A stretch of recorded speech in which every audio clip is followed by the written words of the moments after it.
नमस्कार आप सभी को। मैं मानसी तेवतिया। जैसा कि आपको पता है, मैं कुछ दिनों से परेशान चल रही थी हमारे मकान के अवैध कब्जे के मामले में। लेकिन अब मेरे परिवार के वरिष्ठ लोगों ने बैठ के एक साथ वार्ता करी और इस चीज़ को सुलझाया। और जिला पंचायत अध्यक्ष अंतुल तेवतिया, जो कि मेरी बुआ हैं, उन्होंने आकर गलत फहमियों को सॉल्व किया और उन्होंने बताया कि वो 2 दिन से यहाँ पर अवेलेबल नहीं थी और कुछ बैड एलिमेंट्स हमारे बीच में इन्वॉल्व हो गए थे, जो कि हम लोगों के बीच में कंफ्यूजन क्रिएट कर रहे थे, जिसकी वजह से बहुत ज़्यादा प्रॉब्लम हो गई। बीच में कम्युनिकेशन बिल्कुल गैप हो गया।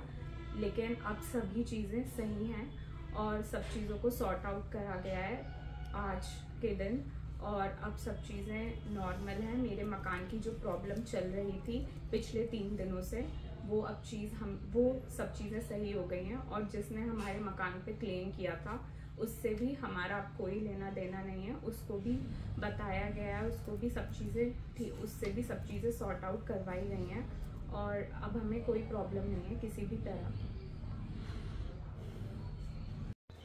नमस्कार आप सभी को। मैं मानसी तेवतिया। जैसा कि आपको पता है, मैं कुछ दिनों से परेशान चल रही थी हमारे मकान के अवैध कब्जे के मामले में।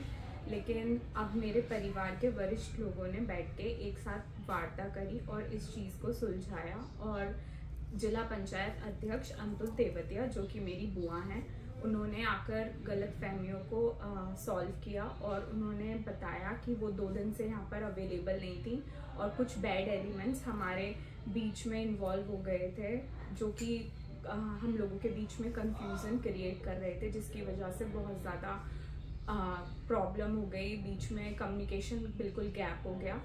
लेकिन अब सभी चीज़ें सही हैं और सब चीज़ों को सॉर्ट आउट करा गया है आज के दिन, और अब सब चीज़ें नॉर्मल हैं। मेरे मकान की जो प्रॉब्लम चल रही थी पिछले 3 दिनों से, वो सब चीज़ें सही हो गई हैं। और जिसने हमारे मकान पे क्लेम किया था, उससे भी हमारा अब कोई लेना देना नहीं है। उसको भी बताया गया है, उसको भी सब चीज़ें थी, उससे भी सब चीज़ें सॉर्ट आउट करवाई गई हैं और अब हमें कोई प्रॉब्लम नहीं है किसी भी तरह।